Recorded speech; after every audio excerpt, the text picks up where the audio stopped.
Well, Rob, we've been tasked with, succinctly talking about the Christmas covenant. I don't know if you and I are able to be succinct, but we will try our best in this recording. I think we've just heard in the video above this in this playlist about the protocol for separation, and this is another piece of legislation that has been put on the table, and one that you and I heard about, I would say, for the first time at this conference. Which is another good reason why did we go. Yeah. We did learn something new. It wasn't fascinating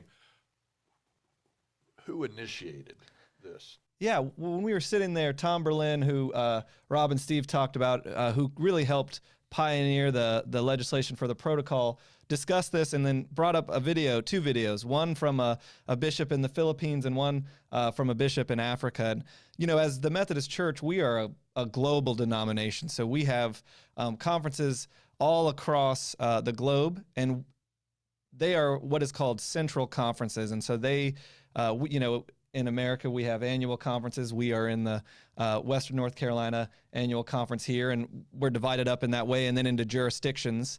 And so you could think of a central conference as a jurisdiction. And so this came out of central conferences in Africa and in the Philippines. And tell us a little bit about why that's important, that it arose there, and then kind of the history behind the name. Well, think about all the work that went into several proposals that have come before General Conference in the last 10 or more years. Most of the original work was done and initiated by American Methodist groups. And this was initiated by the church in the Philippines and in Africa. And we just talked in the protocol about the inevitability of separation.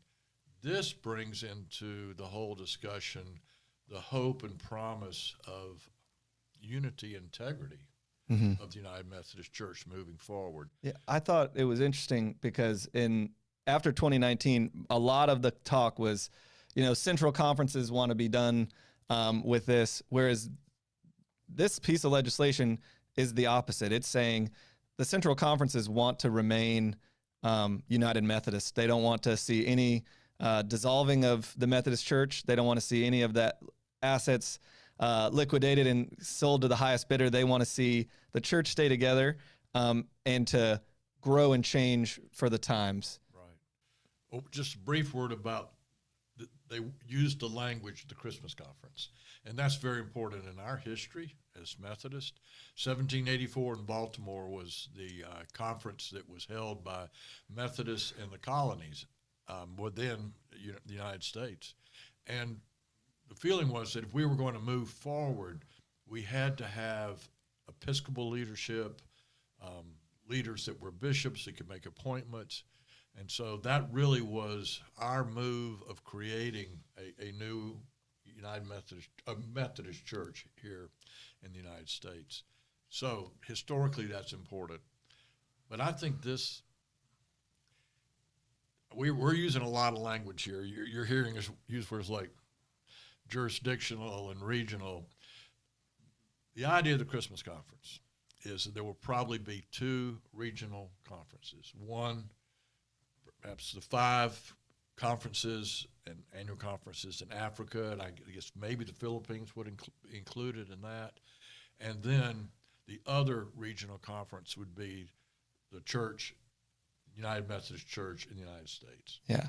And so the idea is that they could have their own context. Yeah. So this is where, as we zoom out, like Rob is saying, it would make the United Methodist Church globally into these regions, and each region would be able to decide for themselves how the Book of Discipline would be interpreted and written for their context. So when we think of, what does this mean for LGBTQ inclusion? Well, this means that no other regional conference would be able to govern another, and that each conference would be able to decide per their missional context what is important. I mean, right now, the Book of Discipline isn't even translated into all the languages it governs. This would help us kind of modernize and move away from what some have called a colonial route of our denomination into a more global organization across the board.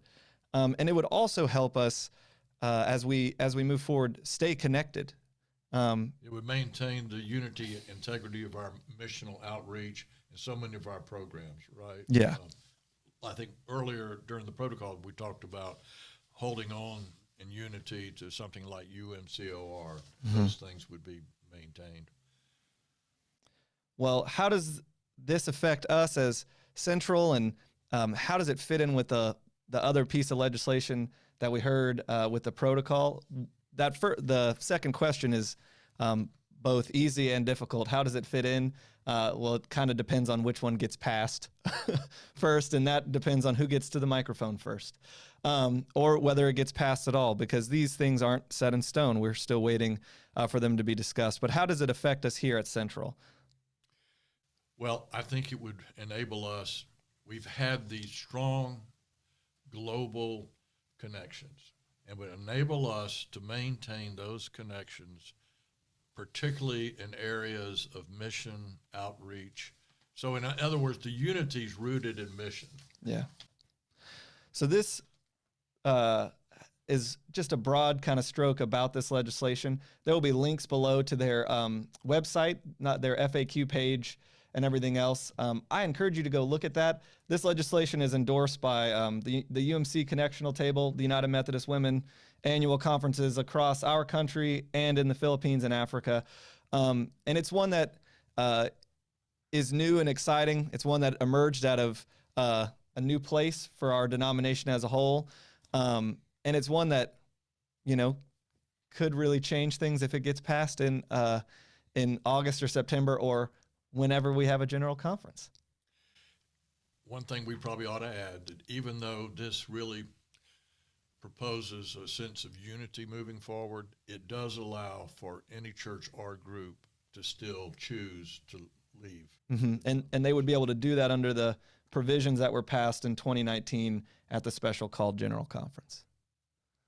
Well, thank you for listening to us soldier through the Christmas covenant there. And again, please check out those links below, and then we'll have more videos to come.